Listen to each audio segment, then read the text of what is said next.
into the festival. And while we're walking to the festival gates itself, people are already breaking down the gates to get to just to break the gates and to just cut the line. Um, Instantly, right there, my heart was dropped. That was probably one of the scariest things that I've ever been through. Um, Gates had fallen, police were everywhere, and it was just chaos already in the making. We get through the metal detectors, and they asked to clear our pockets. We clear our pockets, and you have two guards just kind of talking. The wand didn't go off. Was wearing a belt. The belt didn't even go off. That instantly rang a bell in my head too. And what could happen? What could somebody have? And what could somebody have brought into the concert itself if my belt didn't go off? We get into the concert. We take pictures. Everything seems okay. We kind of put everything that had happened on the outside of the gates to themselves. We try to have a good time. Then we take pictures. We go walk around, and we start making our way to the stage. Made our way to the stage. Instantly, we get towards the railing. The concert start. It seems to be everything going okay, and we hope that there's a good time, down the road. And obviously, there wasn't. One of the acts performed, and no joke, about 200 plus people come into this little compact area that we were in, and instantly we tell security, like, it's getting tight in here, it's getting squished. Security themselves tells us, just put your hands on the railing and push back with your force and whatever force you have. I tried pushing back as hard as I can. As a small guy like me, it didn't go too well. My body instantly gets shifted, and so therefore my ribs gets towards the metal gate that are bolted into the ground. So even if you were the strongest guy, you weren't moving the railing. Like I said, about 200 plus people come, and instantly my ribs are getting collapsed into the gate. And I look at the guard, and he looks at me, and he's like, well, I can't do nothing. And so I'm getting squished, and instantly I'm looking at Ashley and Brian. I'm like, are y'all okay? So I can't even enjoy the concert. And we go there, we pay a lot of money to see the actors that we like.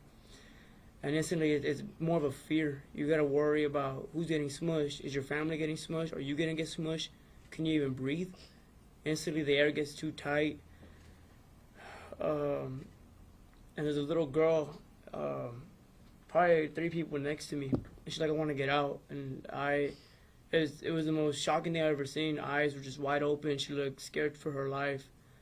And instantly, I guess it's who I am. I'm like, yo, like y'all need to open up so you can get out. And I tell security guard, that's not even my job. The security's supposed to be helping them out. We're supposed to be trusting these people to get us out, to be there for us. We pay these people to be there for us, to help us, to protect us, and we're the ones protecting each other. And so the girl's asking for help, and it's so tight that nobody can move. Like, your hips feel like they have weight on them. Your chest is already compact. And so I have to pick her up by the armpit and kind of give it to. I have to give it to security after calling him, after he's watching the show, when he should be looking at us and helping us. And he finally grabs her and he tries to pull her, but it's so tight that her hips are like locked in. And so me and another gentleman have to help her by the feet and throw her over. And so that was one shocking event. And we're already looking at each other like what are we gonna do? Is the night gonna be like this? And then once again, you're like, okay, we're at a festival. There's just one person. Like, okay, stuff happens. The night continues. More people come.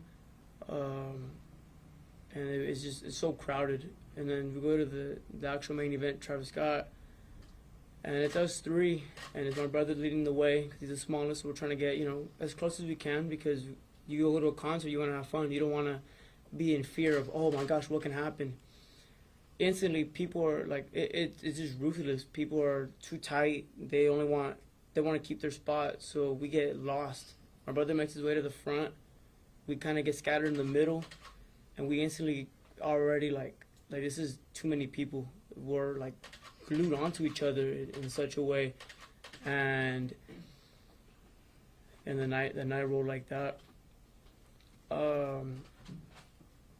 I remember there's a medic cart trying to make its way, and nobody, like, as a human instinct, you expect people are in danger. Let me help them out. Let me move for these people.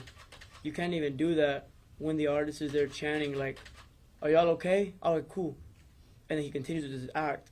Whenever you're looking at a medical cart and a guy laying down, probably purple, I mean, like, who sees that on a regular basis? Like, it still replays in my head. Before I go to bed, that's the first thing I think about. Is if that was my brother, because we, like I said, we got separated. The only thing in my mind was, well, where is he at? Did he get hurt? Is he gonna make it to the end of the concert? I couldn't even breathe. He's smaller than me. Is he on the ground?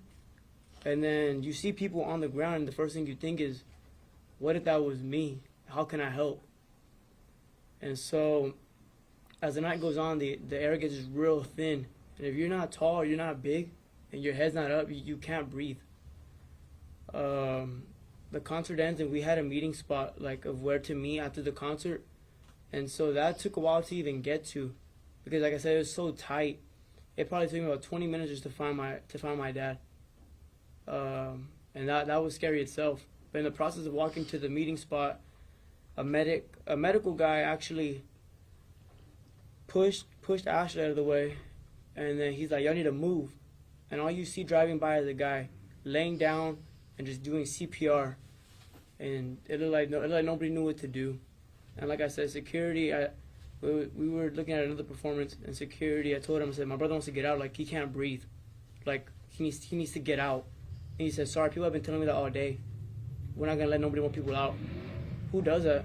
If somebody's not breathing, wouldn't your first instinct be to get them out? But that goes to tell you who belonged there, the training they had. That goes to tell what we spent our hard-working money for, and for an event like this. It was ridiculous. We went out for a good time, and obviously left with disappointment, with grief. I mean, it's sad to say who the victims who were injured, and it's even more sad to say the victims that were killed. You don't go anywhere thinking, "Oh my gosh, something bad's gonna happen," especially for the money that we're paying. You would expect top-notch security, medics, not medics who don't even know what CPR is. Go to say they had one AED out of the whole festival for 50,000 people. It's just ridiculous for what the money that we pay for and the hard working time that we put in. I mean, I'm a college student. I worked really hard to get my ticket, and although it was canceled, it wasn't even about that. It was about what happened during that 12 hours that he had performing and the other artists, and it was awful. Did you sustain physical injuries? I did. I'm absolutely in pain. I've never been in pain like that ever. Like I said, when I was pushing against the barricade, my whole lower body hurts. My calves feel really tight from where I was just holding on for my life, I guess you could say. My arms are sore from where I was leaning on the rail like that, and I would look in the sky, and it was just like a big old breath, like when my chest was expanding, and then I would have to obviously put myself back down, and it just got super hot. My ribs on the inside hurt bad, and even my lower back, just from where elbows and pushing and where the rail was going into my side.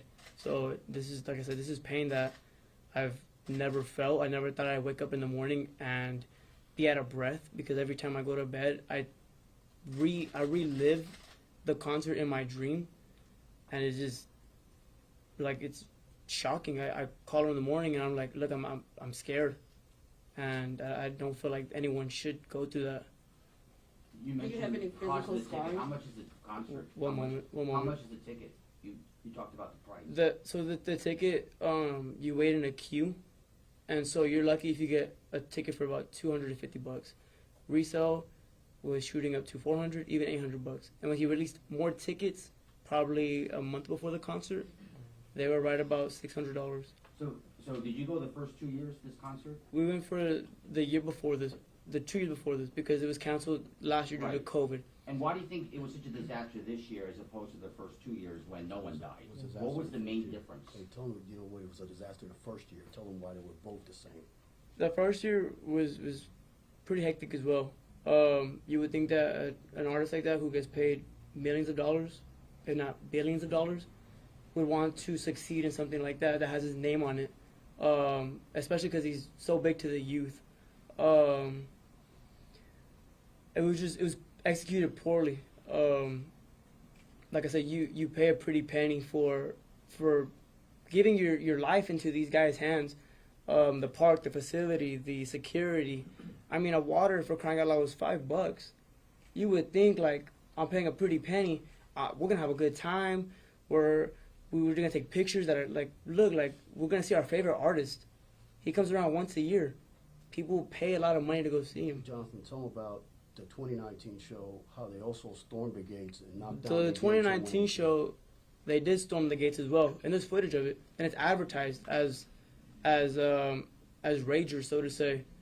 And you would think, do I want that in the following year, or would you look at that and examine it as a higher up and look, are we gonna barricade that fence, and we're gonna do stuff differently this year? 2019, I don't know the exact number of people that went, but the gates were down. There was stampede. There was chaos everywhere. How does that lead to 2021? Whenever you're trying to make stuff better each year.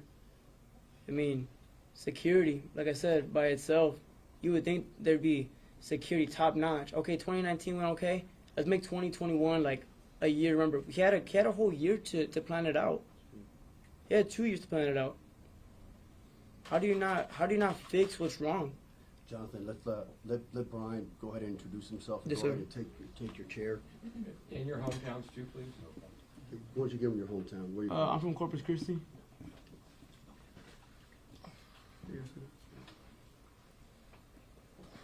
My name is Brian Espinosa. I'm 16, BryanEspinoza. I went to the concert or the festival expecting a good time. Went to go see one of my favorite artists, Travis. I'm one of his biggest fans this time. He really disappointed me in what he had and what he did. He could have stopped the show. He could have prevented all this if he really wanted to, but it seemed like he didn't. And the security there, I only saw not even a handful of security, medics, or nothing. I felt like my life was on the line at one point. It was on the line. Everyone's life was on the line. At one point, my ribs were getting into the railing, basically impaled, and I was fearing for my life that I wasn't going to make it. And luckily, I jumped that gate, and a security guard helped me, which there was like hundreds of bodies on the floor already from people passing out, falling over the railing. I just saw people fighting for their life, fear in their eye, screaming. It was scary. Literally at night, I can't even sleep. I stay up most of the night because of this. I just rethink it and just see the people's faces that are purple, fearing for their life. It's just so much. Like, you go to a festival having a good time, not expecting 8 people to die or more, or people injured. You don't see that much at festivals. 300 people injured. They barely seemed like they had security. The security didn't know what they were doing. Paramedics didn't know what they were doing. They didn't even know how to do CPR. And the security, when performances were going on, they were literally dancing to the music. They weren't even like seeing if people were okay. And if that, they were barely helping any people out. Like my brother said, at one of the performances, I was trying to get out, and they told me, no, you got to go out the whole back way, which there's 50,000 people literally waiting to see people and push forward. There's no way I was going to get out of that back, so I literally had to wait and fearing that I was going to end up dying till I couldn't breathe. So he told me, stay in there, you can't get out, because people have been saying that all day, which makes no sense because you're a security guard, you're getting paid for this job. It's not like you're doing it for free. So like me almost dying, I guess he couldn't help me or something. It was a mess. And then once the main show started, I ended up going to the Travis thing. There was a railing. There was a girl behind me and a railing. So once he first started, the girl behind me was getting smushed, And then she left, and that's when I was against that railing and getting and basically impaled into that railing. My ribs are literally bruised and hurt, and it was just a mess because I felt like I was about to die when I was trying to see one of my favorite artists perform, and it's just a disappointment of what happened and that people literally have to die at this festival, which it didn't have to go to that point. He should have learned from 2019. He saw everything that happened. I'm more sure from 2019, if you read, there was more people that got injured. So he could have learned and prevented all this from happening. Literally, they stormed the gate right when we first got there. And in 2019, they did that too. So I don't know why he didn't learn on, yeah, let me, do more to fix these problems that happened 2 years ago. And then this year happened much more worse. People died, more chaos, everything happened. Can you walk us through quickly when you asked security for help and they denied you help? It was during the SZA performance. I just wanted to get out because it was so hot at that point. I was there for 8 hours probably just watching all my artists against that railing. So I felt like I just need to get out right now because I had enough. I'm tired. It's hot. There's a lot of people on you. It feels like a lot of weight on your feet because you've been standing literally 8 hours all day. So I wanted to get out. I told him, my brother told him, he said, hey, can you please come get my brother out? It's hot. He feels like he's going to pass out, which I did. And one security guard said, no, people have been saying that all day. You can't. So I guess he just left me there. The security was on the other side of the barricade Yes, and ma'am. refused to help get you out of the barricade. They Yes, did sir. us face to face. We're literally right in front of him asking to get me out. And he said no because people have been doing that all day. If people were doing that all day, you should feel like, yes, let me help you because it was just a mess. And Ashley, why don't you come up and just take the podium for a second? Come here. Yes, here you go, this way. Take your time. As you saw Cameron exit, Cameron has not slept in about the last 4 days. I mean, she is completely distraught, and she, did her best to come here, but she may not be willing to or able to go ahead to y'all this evening. Go ahead, Ashley, please. Say and spell your first and last name. My name is Ashley Chapa, ASHLEYCHAPA. How old are you? 19 years old. Sorry. Where are you from? Corpus Christi, Texas. Were you with the whole group together? No, I was with. I had arrived with Brian and Jonathan and their dad. During the first performances, I was with Jonathan and Brian, and we were around the same area, and that's where we were pushed up against the barricade most of the time. And similar to their experiences, the security guards had told us about putting our arms on the railing and just pushing as hard as we can. Obviously, we're not very big, tall kids or even strong people, so no matter what, there's so much weight being pushed against you, and you're just constantly like being pressed up against it. And Jonathan and Brian tried the best that they could to try to like block that from getting to me, and to help me not get as squished as they could. What did you see regarding the person on the ground that was turning purple? So that was during the Travis Scott performance. A medical cart started driving by, and the security guard shoved me out of the way to try to get the cart by. And as they were doing that, I was confused. I was like, why did he shove me? And I turned and I look, and he's on top of a person just giving them chest compressions, and you never saw them check their pulse or do anything. They just jumped on top, and they're on his chest, and his face was just purple, and you couldn't really tell if they were alive or not at that point. Let me ask you, there's some reports out today about possible fentanyl overdoses, a bad batch of pills and drugs going around. Did y'all see any of that? There was a lot of drugs. Tell me about that. At one point, we were leaving the smaller stage where all the small artists were playing, or the other ones, and we were walking to Travis Scott, and we passed by this man with a, I guess it's like a Snapchat screen, and they wrote the text on there, and it said, what was it? Oh, it said LSD for $15. Oh my God. And obviously little kids or just young people that are there are going to see that. They're going to be like, oh, I've never tried this before. Let's try it, whatever. So that might have played a factor into everything just because of how how it was available, like how easily a kid could have walked up to him, cash apped him, or given him cash right there, and he could have gotten it. So, just so I get it right, can you explain that again? You said a guy was walking around with, on his cell phone that said LSD for sale? Yeah, it said LSD for $15 in big letters. He had like I guess like a lighting up shirt on, so he was just walking around holding it like that. So is it your impression then that some people were completely drugged? I believe that a lot of them were. Obviously, drugs were everywhere in that concert, such as like everyone was smoking weed, but With such rampant drug use, are people just looking the other way? Is it just like a drug party? Do whatever the heck you want? no, I don't think so. How is it allowed?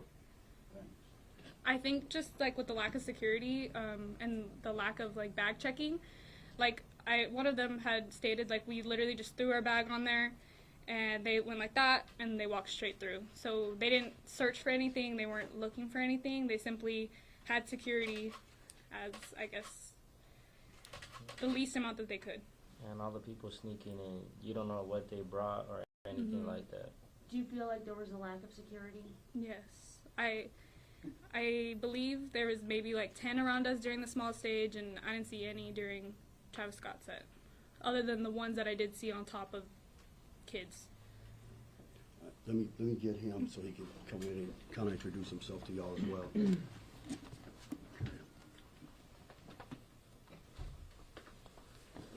I'm Eligio Garcia. I'm 18. It's ELIGIO, and then Garcia, GARCIA. You also from Corpus? Yes, I'm also from Corpus. At first, I arrived there with me and Cameron, and we arrived with our own group of friends, and expected the same as normal any other festival. It's like to have fun. You go there to have fun, see like artists that you can never possibly see again. And as soon as we walk in, like as soon as we passed the vaccination test, like I could just tell like the way how easily everyone was getting in, like this was gonna be like a crazy festival. And like security took less than like 30. It took me less than 30 seconds to walk in. I was wearing a belt. I didn't hear not one wand go off. Walked right through the security, the metal detectors, and didn't hear not a single one go off. Right by the security check-ins, there were cops. I remember I only about 5 cops, and I've seen like 30 kids just run by, and they all just looked at them and just disregarded them and just talking about other stuff. And as we go through the security and make our way through, just like how they were saying how there was drug use and possible like all this other stuff, a girl we're walking over there to go to the stage, and I hear a girl behind me, is all we're waiting on is the coke, right? And I was just like, dang, like what are y'all doing? Like y'all are really like doing that stuff here at a concert? Like it's just nasty to think of that people had stuff there like that. And we get to the stage, and just like them, we were on a different side from them, but I was by a rail, and all these performers are coming, more and more. Every time a new performer comes, more and more people you feel your body just get compressed more and more. As the time goes on, you look behind you just see plenty of people behind you, more pushing up, throwing random stuff, throwing random shoes, throwing beer cans, throwing all sorts of things you can think of. And it was hectic. Like for once, like I've never felt scared in my life, and for once, like with all those people surrounding me, like I felt scared for myself. And just the amount of people there, like just didn't feel right. Like it was too big for that festival. It was too big for everything. And after the last performer on the second stage goes, everyone's already waiting for Travis Scott to come on. So everyone's already pushing each other, running through security, telling everybody to relax. They're just pushing them, disregarding security, running to Travis Scott.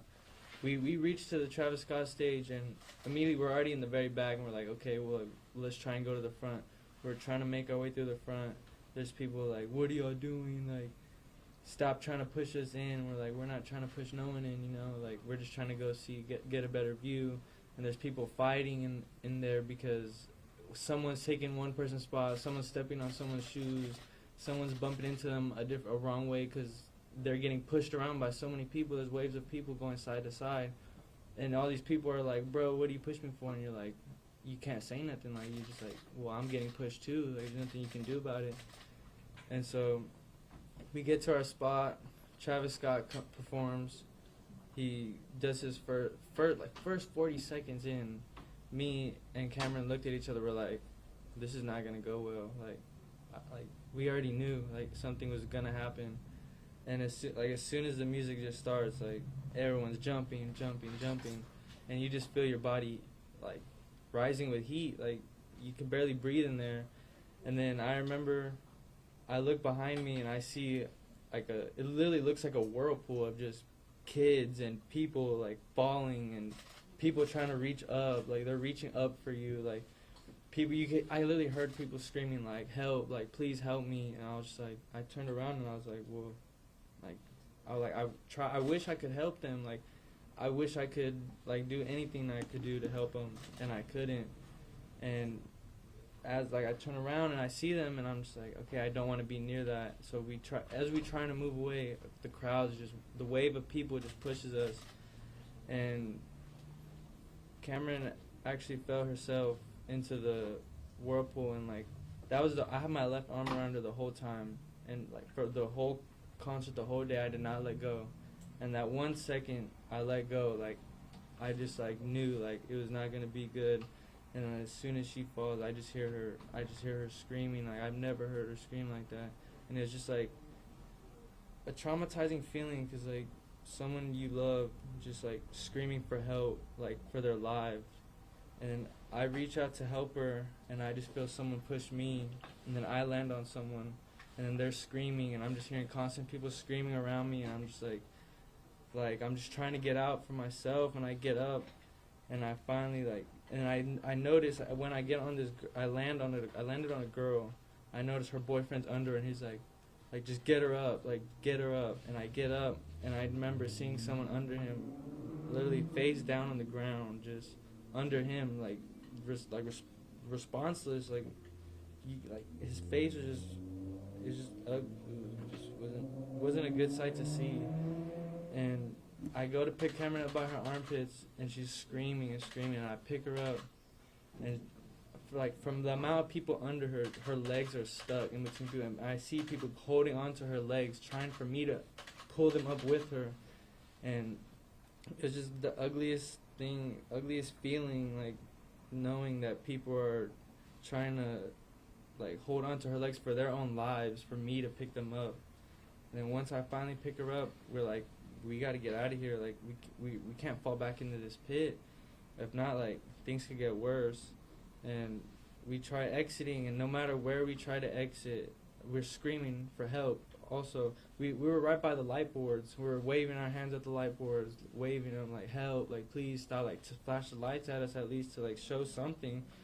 And nothing, zero response, nothing. As soon as the song, a moment of silence, literally, you just hear people screaming, help, help.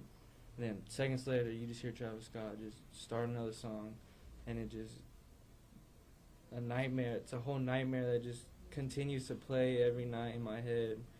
Like, I wake up every night in the middle of the night thinking I'm on the ground again, like hearing her scream.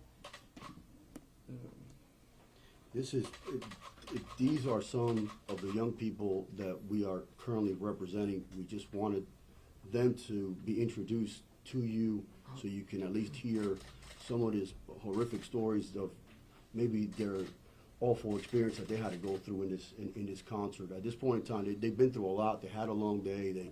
They got here so they can let their stories out. We extend our condolences and our prayers to the families of those that actually lost their loved ones at this concert. As you can see from this was a horrific experience across the board. So thank y'all, and at this point in time, in Spanish, right?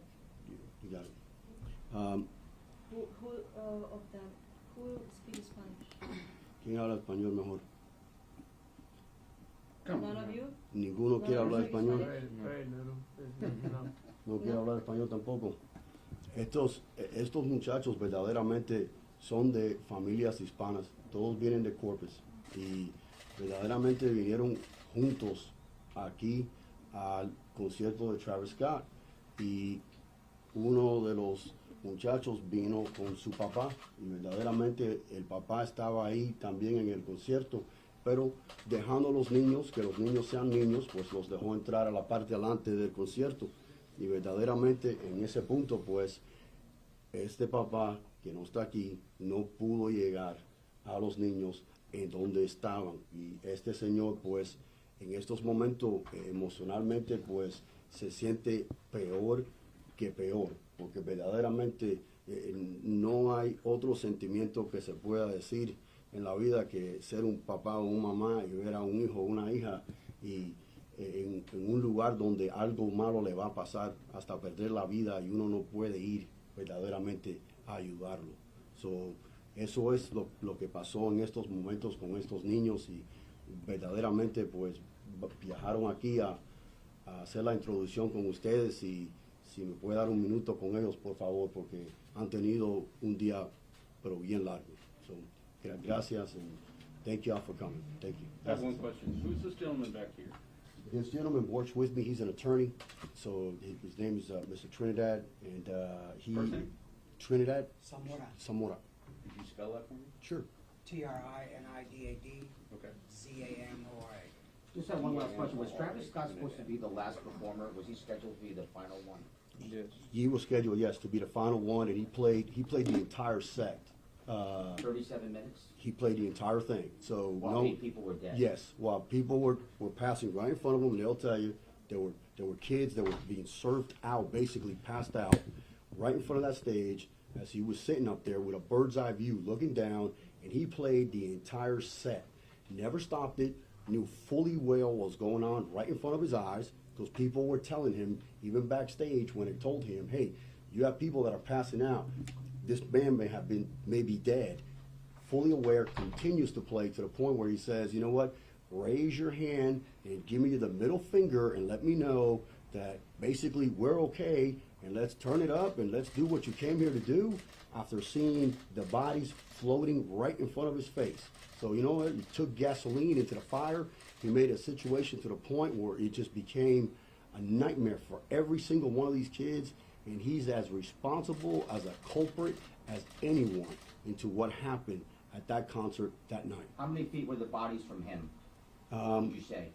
I would probably say the bodies, the first one that I saw on the video, I would probably say about 50 feet, 100 feet, and probably from where he was, because he was at a podium, he was at a pole standing with a bird's eye view looking down. So he's looking down at the crowd. At one point in time, while he's on stage, he acknowledges the ambulance coming forward into the crowd to go ahead and render aid to an individual that was down.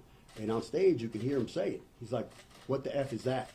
And then they tell him it's an ambulance, looks at it, just continues, that was just one instance, continues to carry on and carry on and carry on. This is all ongoing right in front of him. This is not 5 people that fell down. There's hundreds of people that are falling down and passing out and being surfed out, basically body surfed by the crowd out, basically out of the pit, right in front of him. So he's fully aware of what was going on, but he finished his set. And the show must go on don't mean people got to keep dying once you see one go. How do you know somebody told him backstage somebody's passed out, we think that guy's gonna die? There is a video out there. If you go through social media, and I think they went back and they try to go ahead and delete it, okay? But it was out there. It's on tape, and essentially we had somebody came down, which appeared to be a crew member, in a white shirt, and you could hear him say, "Hey, there's somebody back here, and you need to go get him. It could be somebody's brother, somebody's sister." And what you see is you see the entourage come in and just say, "Well, just roll them out. Just go ahead, just grab people and just roll them out." And he went right back in and kept right on going. And that was just one. The ambulance is 2. Him up on the podium, you could see the actual female that was dropped on her head when they were trying to remove her, basically, okay, on a stretcher. That's 3. I mean, you can count them because, they're all on film. These kids, they video everything. So, I mean, everything is out there. I mean, you can't hide from it. I mean, the evidence is clean, you know. You saw an unconscious woman dropped from a stretcher that was being carried out? Yes, so we had a female that was dropped essentially from a stretcher. They got her on the stretcher to render aid after they waited 30 minutes to get to her. Once they get to her and they pick her up, they go ahead and then she fell right back on her face and on her head from the actual stretcher after she was picked up. And this is all the things that they experienced at that concert. I mean, this is just my interviewing them over and over again so they can give me more details and they can tell me more. And of course, somewhat apprehensive at this time because of the emotional trauma that they went through. You know, they think every time they pick up the phone and they see it all over again, they have to relive it. So I told them we were going to do this one time, and then after that, you know, they're going to go see their counselors and, you know, try to work on themselves and try to not get through this, but try to manage it as best they can. What words would you use to characterize the attitude of both the organizers and the performers? I don't give an F. If I had to go ahead and pick the phrase just like the one that he did when he wanted to go ahead and take that middle finger and put it up in the air, that's exactly what he did to every single one of those kids that was there. He didn't care. He didn't give an F. He didn't mind that there was going on. They had absolutely no control of the environment. They had no control over the crowd. They had no control over the criminal activity that was taking place. The security guard, according to Ashley, one of them told them they got hired the day before. They were just handing out jackets for security purposes. At one point in time, they didn't see any security guards at all. It was beyond a cavalier attitude. It was really just a we just don't care. It's a profit-driven margin. That's essentially all we see is profit margin because the staffing was not there. I don't know the proposal that they handed in order to get the permit, but I want to look at the actual proposal that was handed in, 60-plus pages, and the actual plan that was actually there in play at the concert with the amount of personnel that was there.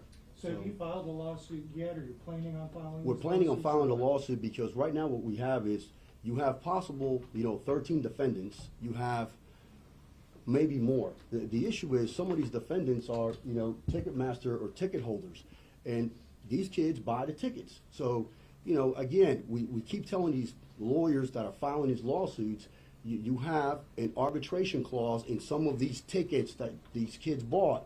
You're going to subject yourself to it if you go ahead and you sue the wrong defendant. That means as soon as you file your lawsuit, somebody's going to come in with a motion to abate. That just means a motion to stop the lawsuit because we have a clause, contractual clause, to go arbitrate any issues that come about from this concert by the purchase of this ticket. So all of a sudden, you're not going to trial anytime soon. You're going into the arbitration process, and you have not helped any one of those kids by undergoing this process and taking a shotgun approach and want to go ahead and sue the planet, and you end up suing the wrong person, and then you're going to get caught in a web, and you're not going to be able to get out. So it has to be handled with care for their benefit. This is about them and getting them justice and making sure they're taken care of throughout the process. So what's the basis of their lawsuit? Their basis of their lawsuit essentially is personal injuries. We don't have the assessment back on them, but primarily what they have, the injuries they sustained, and you're going to hear that from the kids that really were injured, is rib damage, rib cage damage, chest damage, the chest damage all the way down essentially to their, all the way up where their rib cages are completely sore. They can't even breathe. So when they get up in the morning, these kids can't breathe, so they have to go ahead and take x-rays, they have to have the MRIs done. Now, have they sought that medical attention yet? We have to go ahead and put that in place for them. So they're going to go ahead, and that has been scheduled, and yeah, that's... Do they have imagery of their physical scoring? Not yet, but as soon as we get them, we'll put them out there, because this was just awful. So you've not filed a lawsuit for your 38 clients yet? For the 30 clients, not yet, because not every defendant will be treated the same way, because we're not going to put these kids through a process that I want to be in a lawsuit to the end of Never Neverland for suing the wrong individual when I don't have to. So yesterday, Tony Busby said he didn't think that the arbitration clauses would be applicable because they're minors. Do you disagree with that? Well, you know what? Tony's not the judge. I don't know. Got to ask the judge. I mean, I'm going to tell you one thing. Every single Texas Supreme Court case in the last 5 years has upheld an arbitration clause. We are pro-arbitration in the state of Texas. That's just a fact. The Supreme Court over and over and over again has deferred to the arbitration clause in contracts and in other forms as a way to go ahead and resolve a dispute, as a contractual obligation, meaning you reach a contract that's the way that you were going to settle your dispute. Now, whether or not a court is going to uphold it or not, you know, I can't tell you that. What I'm going to tell you is that Tony may say that, but it's going to be about 50 cases from the Supreme Court of Texas on the other side of that argument. And that's just a fact. So who are you definitely going to sue, and would Cameron like to say something?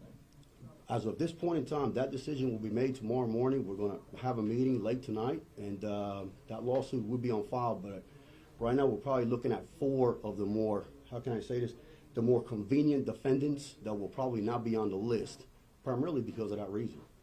I don't know if Elisha can clarify what he's talking about when Cameron fell, like, at what point during Travis Scott's set, like, that happened? Was it far into it or right at the beginning, or I don't know if you remember? It was like 2 to 3 minutes within his first song. Like, it felt like everything happened like within 4 to 5 minutes of him starting, but like it felt like forever, honestly. And then how long did it take you to where you actually were able to get her up or get her to safety or get her in a safer position? It took me like a good minute or two to fully get her out, with having to deal with people pushing me nearly falling as I'm picking her up, having other people trying to like come up with her. It took me a minute. Was it like a layer of like bodies? It was a layer. You could see people below, like 2 other people. Like I said, whenever I landed on that girl and her boyfriend, I seen someone under the boyfriend, just face down, under them. And there's plenty of other videos out there that show layers of just people and crowds. So this is just the beginning of the story. And again, if they could just be excused, please. They had a very long day, and I want to go ahead and talk to them in the back. Thank y'all for coming. We appreciate it. Thank you so much.